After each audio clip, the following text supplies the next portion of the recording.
Now, the first questions I ask people when they come to me for help with their health is, how much water do you drink? Here are some of the answers. Oh, I don't like water. Another answer is not much. Another answer is, I don't drink water, or I'm visiting the little house all day. Another answer is, if I drink too much water, my legs swell. These last two answers tell me that the water is not getting inside the cell. Believe it or not, the swelling in the legs means that your kidneys are what balance the sodium and the water levels in your body. So it's an indication that the kidneys aren't very happy. So what you can do is you can increase your water intake and salt intake. Hello, I'm Barbara O'Neill. Today, we're going to talk about a common issue that many people experience: swollen legs and feet. If you've noticed swelling in your legs or feet, you're certainly not alone. This condition is more widespread than you might think, especially as we get older. Swelling in these areas can be caused by various factors, ranging from simple fluid retention to more serious underlying health concerns. In this video, we'll explore the potential causes of leg and foot swelling, what it might reveal about your health, and some practical steps to help reduce and manage it. Stay tuned as we dive into this important topic and discover effective ways to find relief and improve your overall well-being. Now, your circulatory system is what carries the blood, and it has a pump, and that's your heart. And it pumps the blood through the arterial system way down to the extremities. Well, how does it get back? Do you ever wonder that? You've got a second pump, and forgive the illustration, but here's your second pump, your calf. Your calf muscles are your second heart. It's your calf muscles that pump the blood back up to the rest of your body. Now, there is a problem that some women and some men get called varicose veins. Do you know the best cure for varicose veins is rebounding? Because when you're rebounding, that majorly stimulates your second heart, which is your calf muscle. And what happens with varicose veins is the blood's tending to sit and pool in the venous system. You see, your arteries come away from the heart, the venous system is coming back to the heart.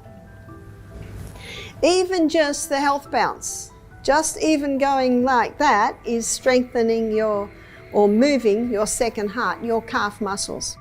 When your calf muscles are strong and active, they play a vital role in preventing blood from pooling in your legs, which is essential for reducing swelling, also known as edema. Swollen legs often occur when your calf muscles aren't properly engaged, as they help pump blood back up toward the heart. Without this action, fluid can accumulate, especially if you spend long periods sitting or standing without moving much. To prevent and reduce swelling in the legs, regular exercise is key. Activities like walking, jogging, or even bouncing on a rebounder can help keep your calf muscles active, which pushes blood back through your veins and minimizes fluid buildup. Simple exercises like calf raises, where you stand on your toes and then lower your heels, can make a big difference. Elevating your legs when resting also helps drain excess fluid. Along with exercise, staying hydrated and eating a balanced diet low in salt can help manage swelling, as excess sodium contributes to fluid retention. Wearing compression socks may also be beneficial, as they apply gentle pressure to support your veins and encourage better blood flow to the heart. Varicose veins often has an inherited factor, but remember that genetics loads the gun, lifestyle pulls the trigger. It's an interesting study of today. It's called epigenetics, the effect of lifestyle on the cell. So if someone has inherited varicose veins, there is a few things they can do to manage it. If someone's carrying excess weight, that can certainly intensify the veins. Constipation, that excess weight on the lower legs can compound the problem.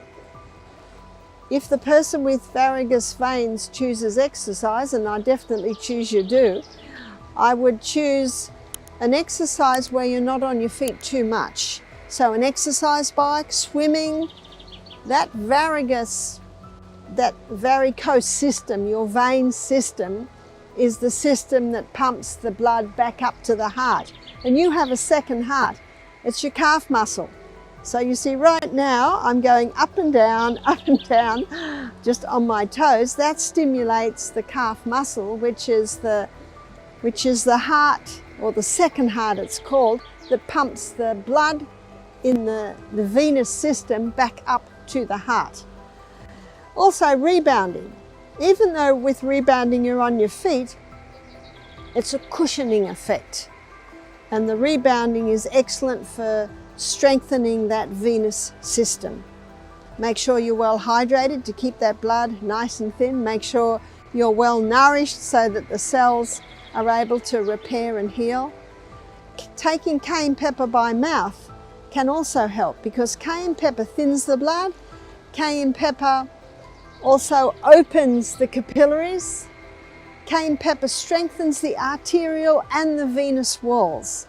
So that person might start with 1/4 teaspoon in a little water with each meal 3 times a day, and they could build up to 1/2 teaspoon 3 times a day.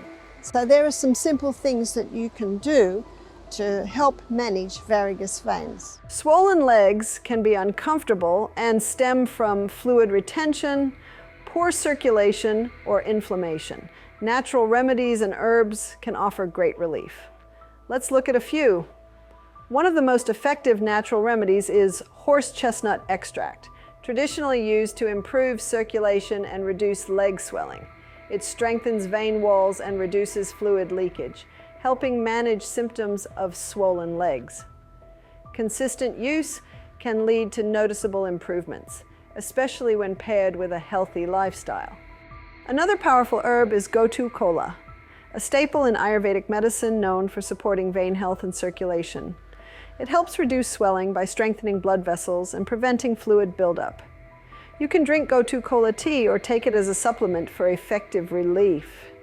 Dandelion, known for its diuretic properties, helps the body naturally eliminate excess fluid by promoting kidney function and increasing urine production. Drinking dandelion tea daily can be a simple way to manage fluid retention and leg swelling. Ginger, widely recognized for its anti-inflammatory and circulatory benefits, can help reduce inflammation and improve blood flow, which in turn reduces swelling. Drinking ginger tea or adding fresh ginger to your meals can be a great addition to your routine. Now let's talk about potatoes. This humble food has surprising anti-inflammatory properties that can help reduce swelling. Now the potato is very good at reducing tissue inflammation. So this would be something like a swollen infected finger. It would be something like a swollen ankle. And sometimes you might have a swollen knee and you'll think, well, do I do potato or do I do ginger? Well, do one for a few hours, take it off and do another one for a few hours. Your body will tell you what is best, because sometimes you don't know whether it's joint or tissue inflammation. And what you do is you just grate that potato. We've got a tiny little potato, but that's usually all you need, because if you do too much, it becomes too wet, and there's nothing worse than leaking poultices. And the lady of the house will not be happy if there's potato juice on her sheets, because it's not easy to get out. In fact, our laundry lady has asked us, please don't do any more poultices at night in the health retreat, because the sheets were getting a bit stained. But you can certainly do them through the day, as long as you make sure you wrap them up really well. There shouldn't be a problem. So here is the potato poultice. And this would be a good size for a knee, say a sore knee, sprained ankle, like that.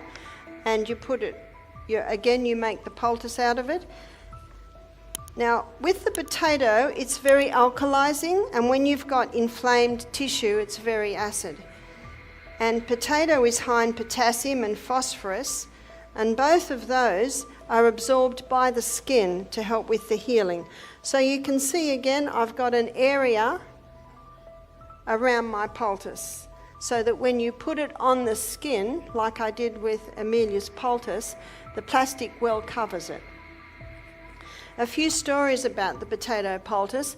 I was at a friend's house here, it must have been 18 months ago, and I was seeing a lady, and when she came in, her little boy came in too, and her little boy was about 7 and he had a sore finger, and I was immediately drawn to his sore finger.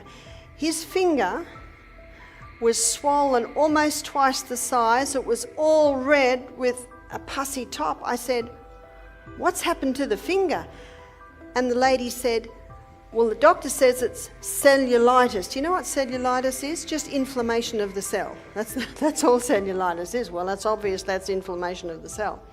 I said, "What have you been doing?" She said, "He's on his 2nd course of antibiotics.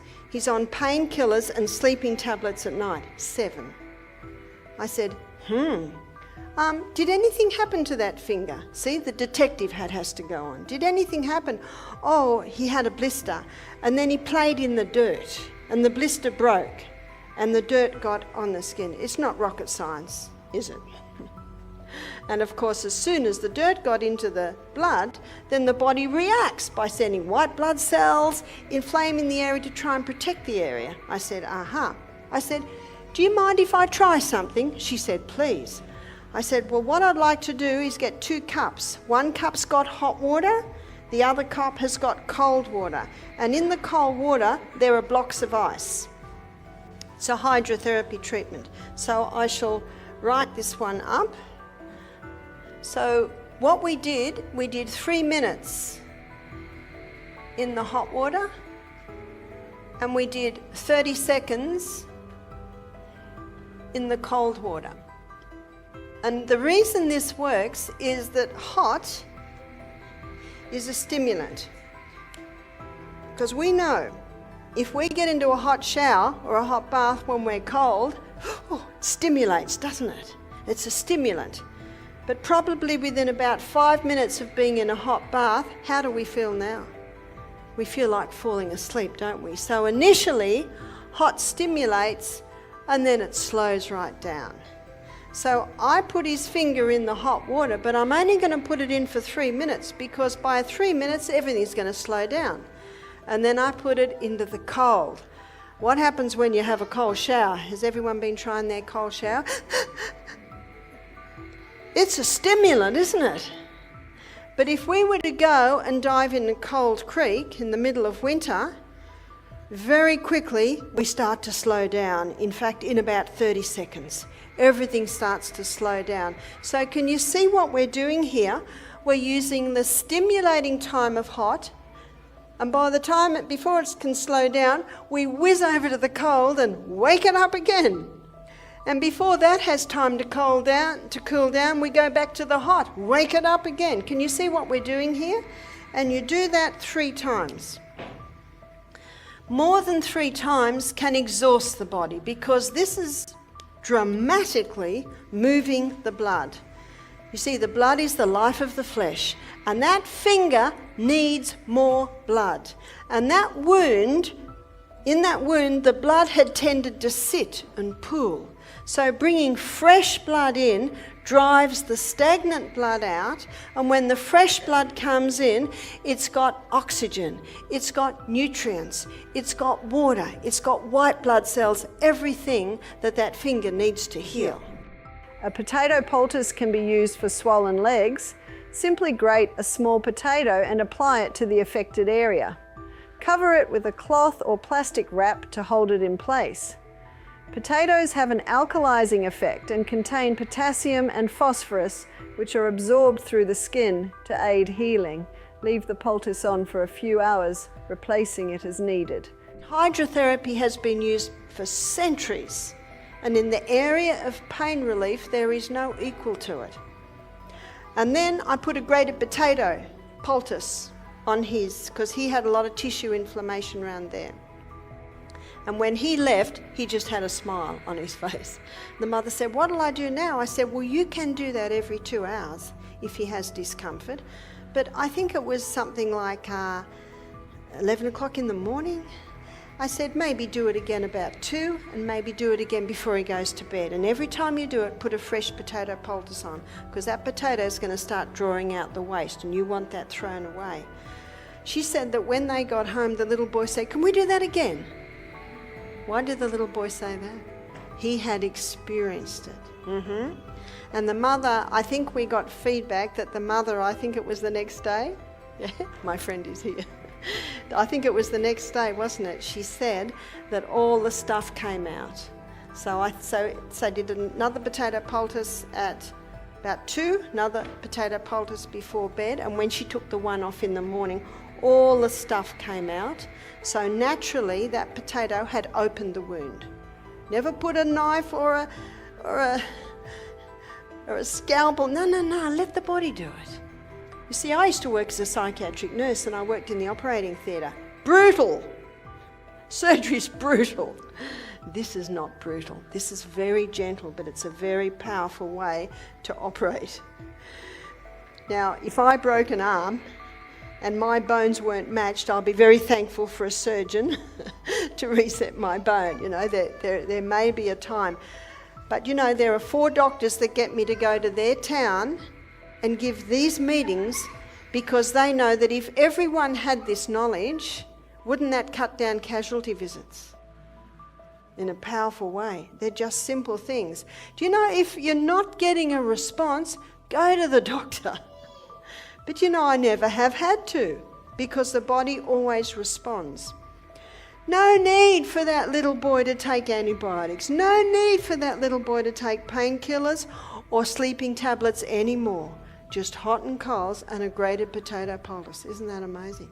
So simple.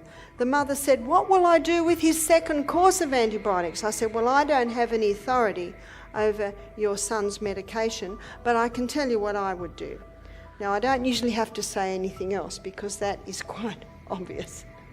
But in 15 minutes, we got more results than he'd had for the time. I'm not against antibiotics. They have saved lives and they will continue. But you know, most people should go through their life never having them. Remember, this is just life-saving that they should be used for. Hydrotherapy, which alternates between hot and cold water, is another effective treatment. Soak the affected leg in hot water for 3 minutes, followed by cold water for 30 seconds. Repeat this process 3 times. The hot water stimulates blood flow, while the cold water reduces swelling by constricting blood vessels. This method helps flush out stagnant blood and bring in fresh oxygen and nutrients essential for healing. For swollen feet, a simple remedy involves Epsom salts and elevation. Dissolve a cup of Epsom salts in a warm foot bath and soak your feet for 15 to 20 minutes. The magnesium in Epsom salts helps reduce swelling and discomfort.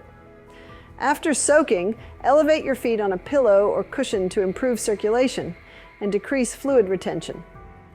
To further enhance results, drink plenty of water throughout the day to stay hydrated and help flush out excess fluids. I hope this video has provided valuable insights into understanding and managing swollen legs and feet. Remember, while occasional swelling can be common, persistent or severe symptoms should always be discussed with your healthcare provider. If you found this information helpful, feel free to share your thoughts or questions in the comments below. I'd love to hear from you. Take care of yourself, and I look forward to seeing you in the next video. Thanks for watching.